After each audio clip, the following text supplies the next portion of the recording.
Since you clicked on this video, you probably want to know how to keyframe text or how to change the color on keyframe text. So I'm going to show you that in this video. So let's create a new composition and then drag in a background just so we have something to work with. Then you just want to create the text, and then you just want to choose the font you want to use, and in this case I'm going to use Helvetica. Then you can just write something, so you can decide how big you want it to be, then just align it to the center and then drag it down to where you want it to be. Yeah, something like that is good. Then you want to go into this one, go into text, and then in source text you want to double click on this one, delete the text, then you want to press on this, on the small little watch here, so it pops up a keyframe here. Then you want to press U so it only shows the source text thing. Then you want to find wherever someone is talking or where the song starts, and then you just want to write in whatever lyric or caption you want it to be. In this case I'm just going to randomly type something on my keyboard. Then you just want to do this wherever the lyrics or the subtitles change. Something like that.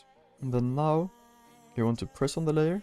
Then you want to go into effect, then perspective, drop shadow. Then here you can change the opacity of the shadow, and I like it to be pretty high, and then I want the distance to be something like that. Yeah, that looks good. And then you want to press on the text layer again, go into animation, animate text, and then fill color. In this case I'm going to use one color, and then you just change the text color to whatever you want. Something like that is good. And then as you can see, both the shadow and the fill color you can change afterwards, after you have keyframed the text. But if you want to, you can also keyframe the fill color here. So let's say for example you want it to be pink from here, and then here you want it to change to, let's say, red, light red. Then you can see that it slowly fades into red.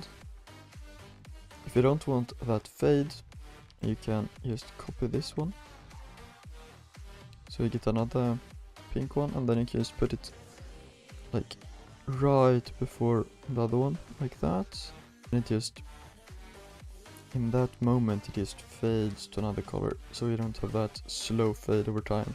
And that's about it, and thank you for watching. And if you have any suggestions for other tutorials you want me to do, please leave a comment so I know what you want to know.